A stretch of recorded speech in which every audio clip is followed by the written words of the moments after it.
vamos começar. Então, vamos lá.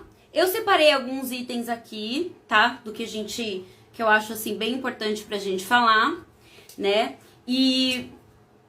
Então, vamos lá. Uma das coisas que sempre me perguntam sobre Khalid é sobre as movimentações, né? Porque até ontem a gente estava falando que se você for lá na internet hoje, né? Você vai encontrar um post daqueles que você encontrava em 1998, em 1999. Vamos colocar isso um pouquinho mais pra frente, né? Porque 98 acho que não tinha internet ainda, mas tinha alguma coisa de revista, alguma coisa assim. Então, a mesma informação, tá? Bom, e aí o que acontece? Então, alguns dos meus shows, por exemplo, que eu faço alguma movimentação de quadril, já vieram falar pra mim, já vieram perguntar pra mim, principalmente em aulas, né, particulares, se aqueles movimentos que eu faço com quadril, né, com deslocamentos de quadril, com um pouco de sinuosos de quadril, não é braços. Se era uma coisa minha ou se aquilo existia, né?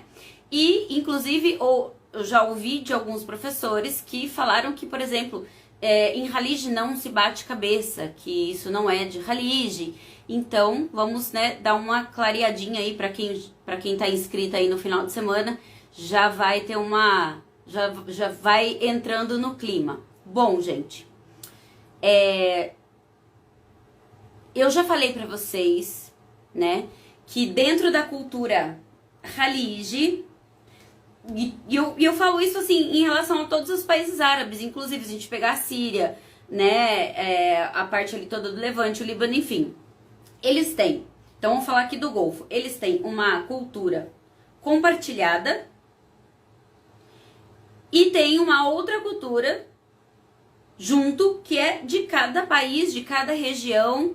Entenderam? Então, assim, dentro de Dubai, as pessoas, os povos e tribos que são de Alain são diferentes, ainda pensam diferentes do povo lá de Dubai. Até porque Dubai tá muito, né, moderno, então eles já estão, de certa forma, mais acostumados com estrangeiros, enfim, tá? Mas existem essas diferenças entre os povos, na língua, né, no acento, da forma que se faz a comida e na dança também, nos seus folclores também. Então, por exemplo, existe uma diferença, né, de como as mulheres, vamos falar em mulheres, tá? Dos Emirados Árabes dançam em relação às mulheres, aqui eu estou generalizando, da Arábia Saudita, né? Na Arábia Saudita, geralmente elas têm umas movimentações mais leves e mais delicadas. Já nos Emirados, elas já têm uma movimentação de quadril mais acentuada, né? Claro que eu estou generalizando um ponto principal aqui, tá? Um ponto mais característicos. Só que na Arábia Saudita hoje, as mulheres também já estão trazendo muitas movimentações de deslocamentos de quadril. Só que sem perder a ginga de Khalid. É isso que vocês têm que entender. É isso que eu sempre coloco dentro das minhas aulas, nas minhas coreografias, para as minhas alunas, que elas possam entender, principalmente do projeto Khalid, que é uma coisa que a gente, né, trabalha ali com mais detalhes, tá certo?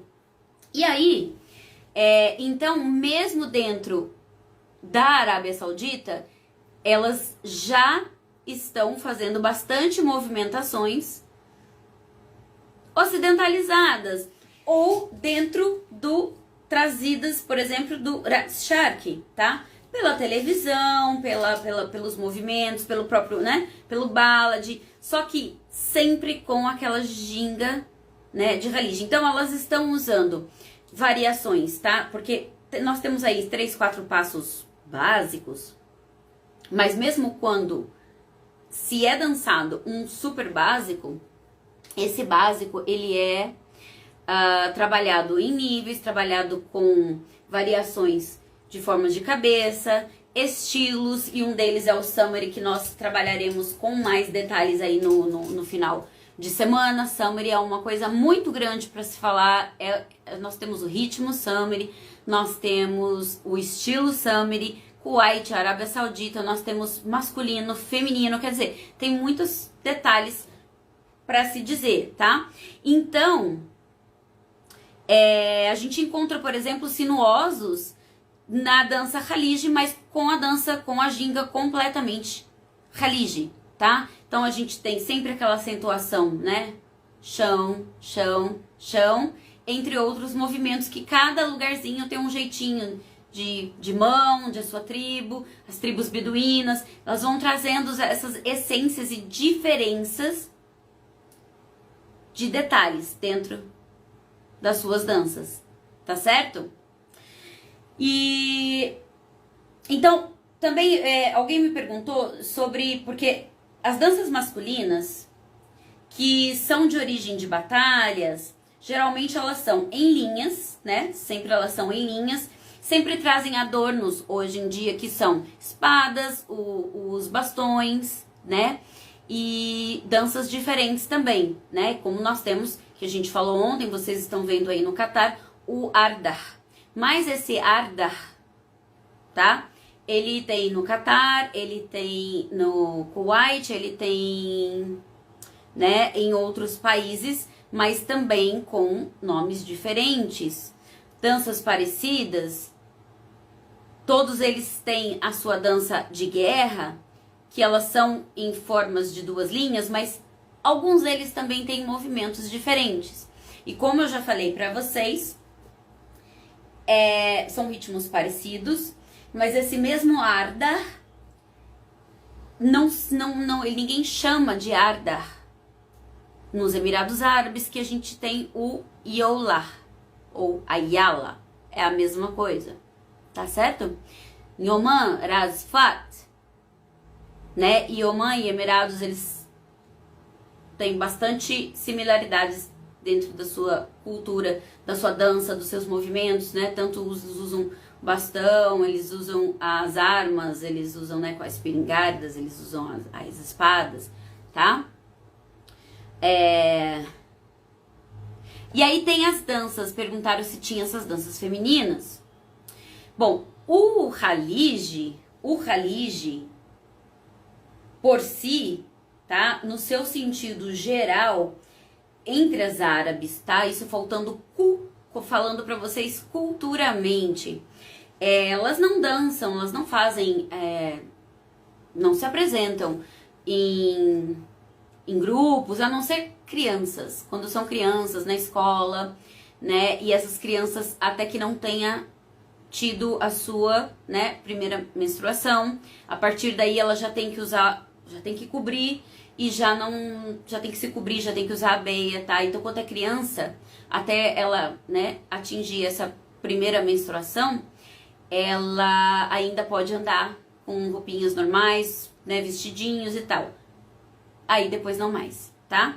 A não ser que a menina seja muito grande, mesmo se não tiver, mas aí, tipo, tiver já um corpinho mais de mocinha, automaticamente eles vão, né, falar pra ela se cobrir, tá?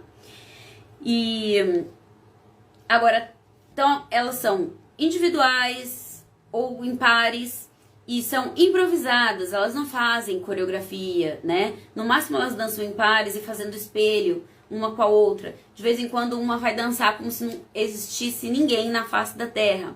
Mas nem sempre elas podem dançar. Ou se a festa tiver muita gente, elas não dançam, né? Elas vão dançar em suas casas, com as suas famílias ou com amigas muito próximas. Porque também tem blá blá blá, fofoquinhas. E quanto mais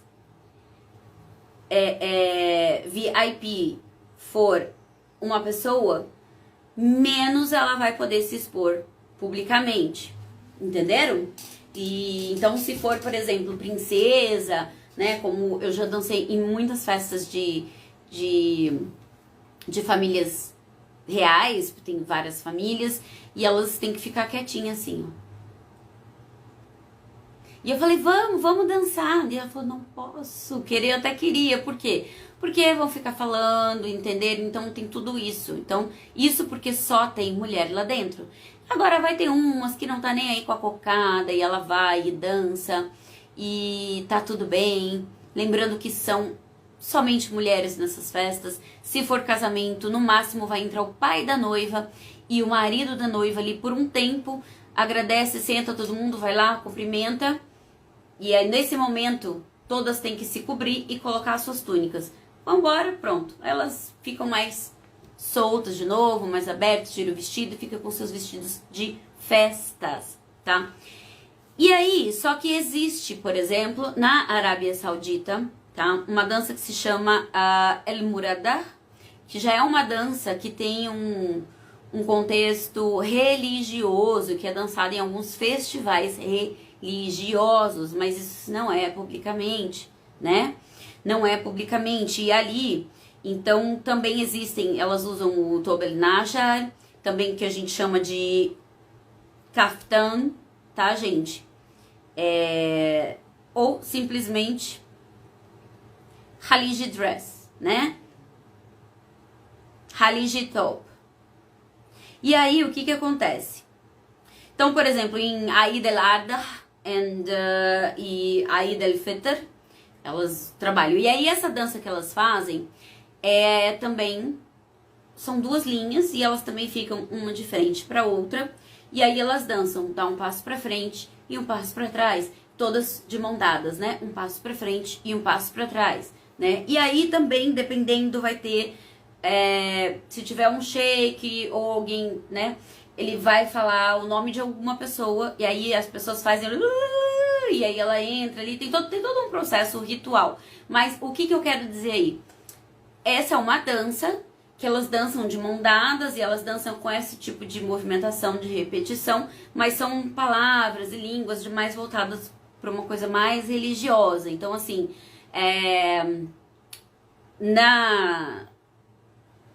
nos Emirados Árabes a gente vê, mas não pode ter nenhum homem do lado, ninguém pode gravar, né? Porque... Aliás, ninguém pode gravar em situação nenhuma, né? Dependendo do lugar que você entra na festa, eles já ficam até com o seu telefone. Então, é meio complicado, né? E você vai presa se pegarem alguma foto, assim. O negócio é bem sério, tá? Tudo bem? Estão entendendo? Querem fazer alguma pergunta?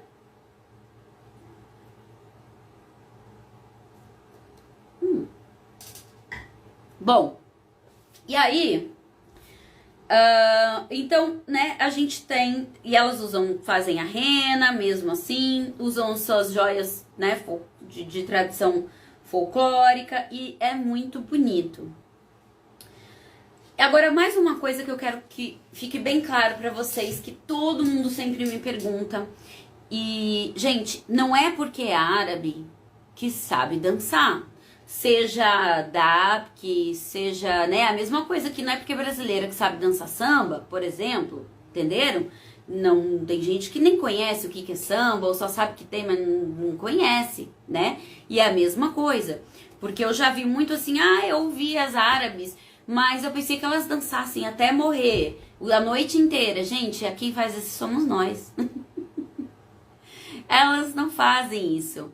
Então... Se você for numa festa lá no Golfo, 90% delas não vão saber dançar dabke. Senão 95,9%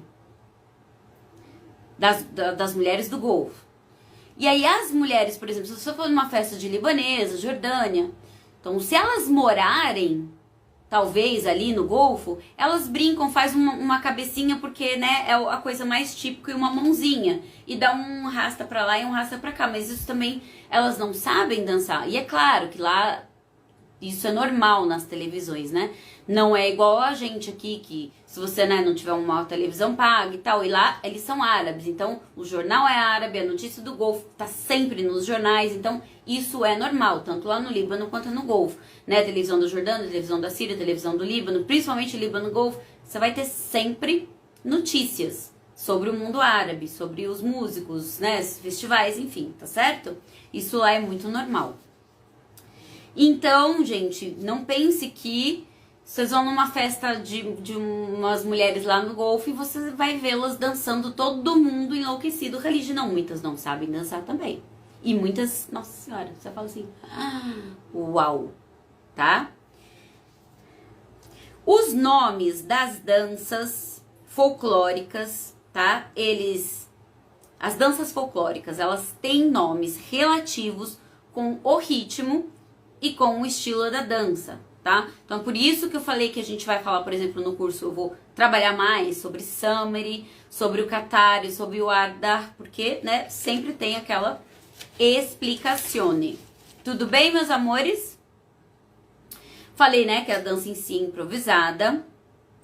E um detalhe, assim, bem grande que as pessoas me perguntam muito é um exemplo das diferenças, né, sobre as danças, por exemplo, das mulheres dos Emirados Árabes para as mulheres do Catar. Então, uma dessas eu falei para vocês que é mais o uso do quadril e tem toda uma explicação para isso, né? Além das influências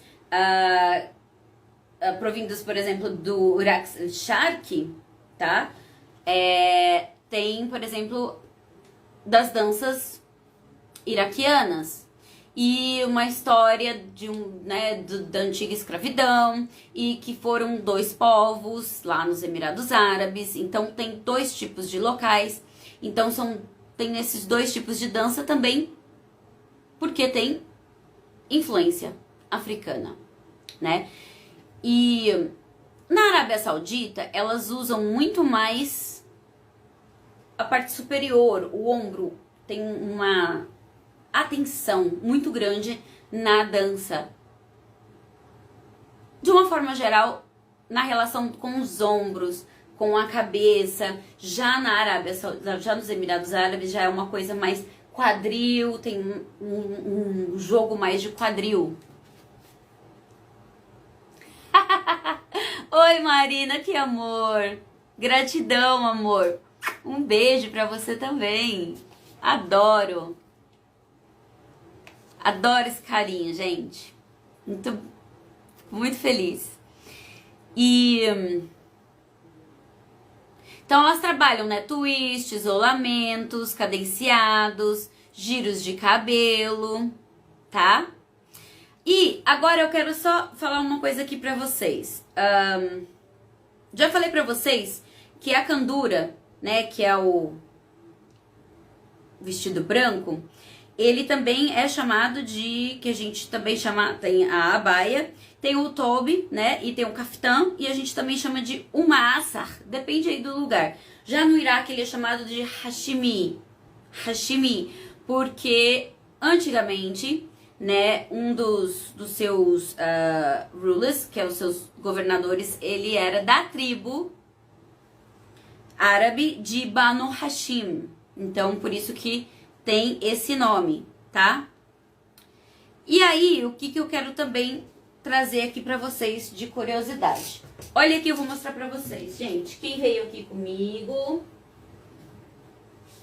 Olha só quem que vai estar participando do workshop nesse final de semana. O Mohamed, que ele veio passear comigo aqui em casa, e a Leila. E a Leila está usando aqui, porque a Leila é dos Emirados Árabes, então ela tá aqui usando a burka. Burka. Tá vendo, gente? Que fofinha. Aí ela tá com uma abaia pretinha, mas por baixo aqui ela tá com uma candura. E aí ele também, ó. Que gracinha. Ele só tá sem a gravatinha, que se chama kirkusha. E essa gravatinha que eles têm aqui, né, como que a gente chama de kirkusha, as mulheres passavam perfume, porque eles ficavam 6 meses, no mínimo, né, quando eles saíam para procurar emprego, para as pescarias, pro meio do mar, para pegar as pérolas, enfim. E aí elas colocavam um perfume, né, para que a essência, para que eles se lembrassem de casa e, né, quisessem voltar logo. É muito interessante. E aqui ali não tem a touquinha. Então eu vou ensinar também, eu vou mostrar para as meninas, para os meninos, esses detalhes, né, dos nomes. Então, por exemplo, esse pano, né, que é o Gutra, alguns também conhecem como Kefir, e também tem outros nomes. Antigamente, o vermelho e branco era usado mais somente para os governadores, e os outros usavam branco. E aí agora todo mundo usa qualquer cor que eles queiram, né? Tudo bem até aí, gente?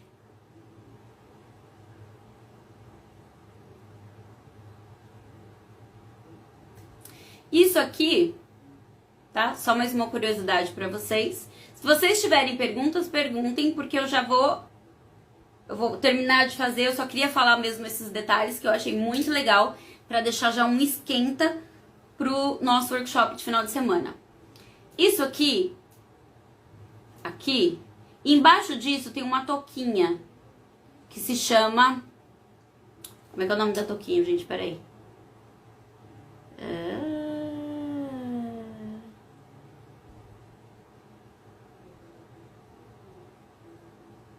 Gente, eu esqueci a touquinha.